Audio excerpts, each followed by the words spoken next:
L'intelligence artificielle. C'est tout un programme, non? Ça vous fait peut-être penser à l'assistant sur votre téléphone, aux voitures autonomes, ou peut-être même au film Matrix. Personnellement, j'appelle ça une journée au bureau.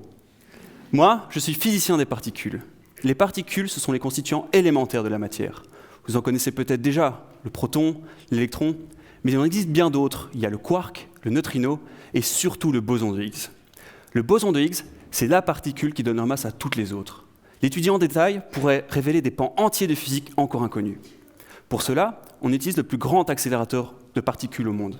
Un anneau de 27 km de circonférence, enterré près de Genève, on accélère des protons à des énergies folles avant de les faire rentrer en collision dans des détecteurs plus grands que cet auditoire. Et parfois, de cette collision émerge un boson de Higgs.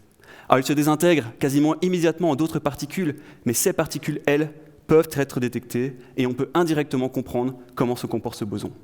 C'est un phénomène extrêmement rare par contre. Pour espérer en trouver quelques-uns, il faut accumuler énormément de données. Au LHC, c'est 40 millions de collisions par seconde. Et ça fait une très grosse botte de foin pour trouver quelques aiguilles. Et c'est là que j'entre en scène. Dans ma thèse, j'essaie de détecter la création non pas d'un, mais de 2 bosons de Higgs. Je suis comme ça, j'aime les challenges. Car si c'est plus intéressant, c'est aussi beaucoup plus rare. Un des outils que j'utilise est l'intelligence artificielle. Alors, pour ne rien vous cacher, c'est le nom qu'on utilise quand on veut briller en société ou à ma thèse en 180 secondes, par exemple. Dans le jargon, on appelle plutôt ça du machine learning, la machine qui apprend à résoudre un problème bien spécifique. En particulier, je m'intéresse au réseau de neurones, une représentation mathématique des neurones de notre cerveau que l'on peut coder sur ordinateur. Et je les utilise pour m'aider à chasser le boson de Higgs.